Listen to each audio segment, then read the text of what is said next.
originally I had planned to walk through the system and the tutorial that I'm developing, and instead of posting that today, I figured I would push that off until next week to give myself a little bit more time with that. But in the meantime, I wanted to just once again sit down and talk about a concept that I was thinking about recently while working through this.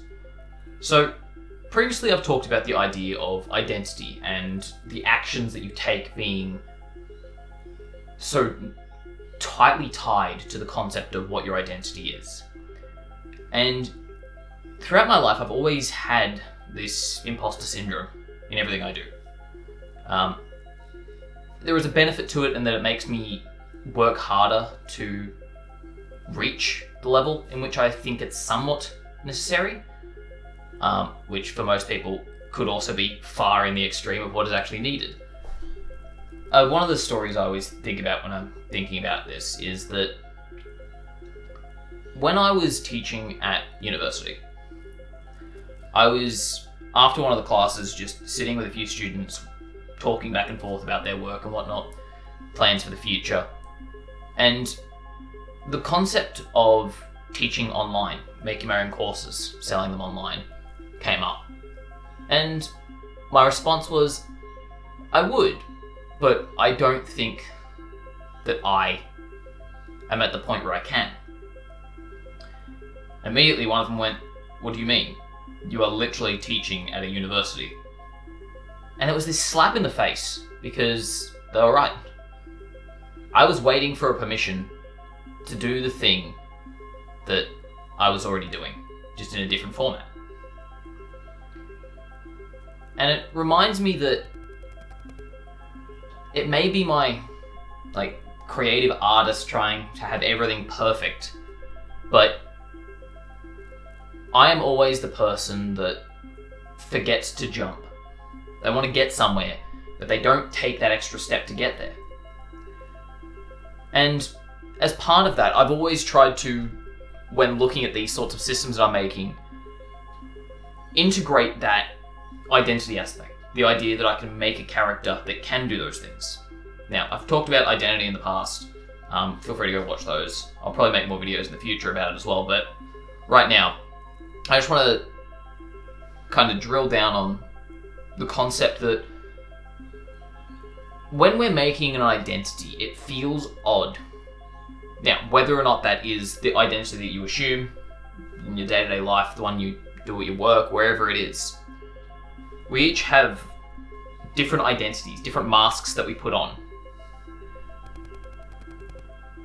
And yet, not all of those are self-serving. A lot of those can potentially be detrimental to ourselves because we want to tick off a certain box or we want to seem more professional.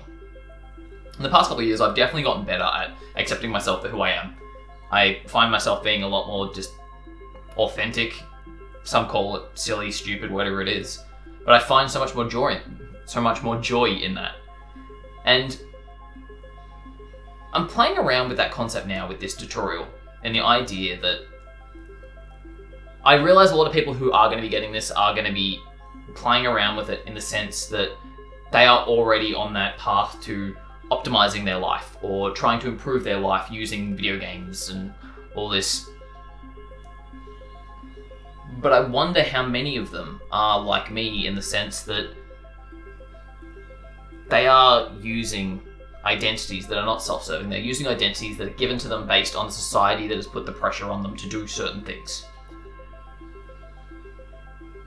And because of that, I'm playing around with trying to define the identity of this character more. I've started writing out a plot line so it helps engage the user as they first get into it, explain the system, so on and so forth.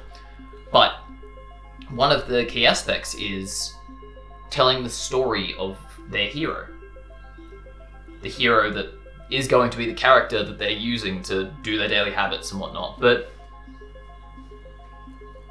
defining it in such a way where it is not just a gimmick sort of thing of like, oh, here is your hero, play as them. But actually making people find a connection. And I think making is the wrong word there, because you can't force someone to do it. I mean, you can, but it's not very nice to do that sort of stuff. And not really what I want to gain from this. I want to be able to help people like myself who are in that situation of a lot of these other thoughts going, no, you can't do that, no, you are that person, and help them realize that you may not be that person now, but you can be.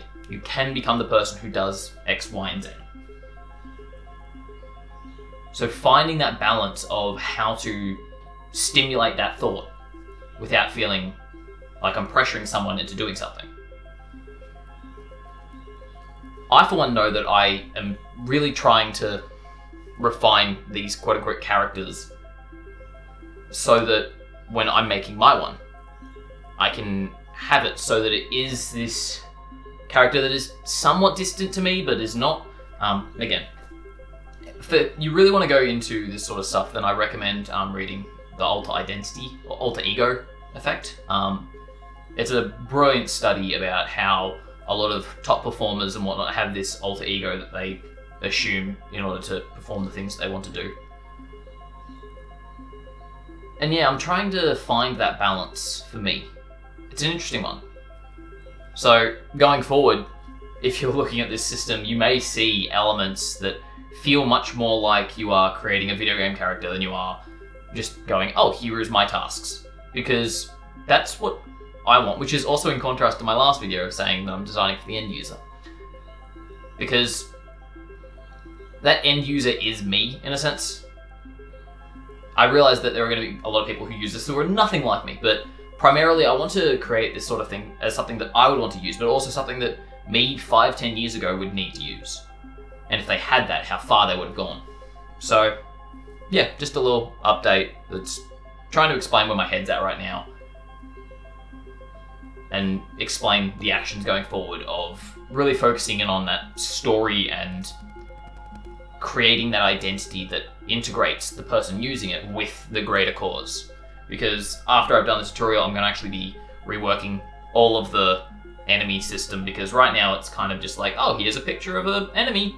But I want to make it so that it is a more communal thing, so like a raid boss almost, where everyone who is currently using the system can go, yes, I'm participating in this raid boss, and because of that, they can then start contributing and you can see the global health of this character go down.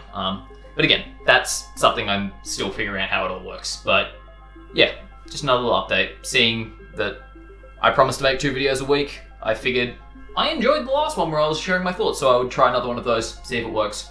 If not, then oh well. But yeah, I would also be very interested in hearing your thoughts about this whole identity thing. One of the reasons why I'm making this is because the whole video game mentality of when I'm playing a game, I'm doing the things that are usually boring. And I want to integrate that into real life. So, from your point of view, is there any sort of thoughts or interactions that you've had in regards to making a character that made you feel so connected to them? Or even in real life, if there was something that you did to change your identity, and in doing so, have a positive impact on the rest of your life? But yeah, other than that, once again, feel free to subscribe. Link in the bio link in the description to get the early sign up if you want to be part of this whole journey. It's really coming together, and I'm loving where it's going. It's much bigger than I thought it was.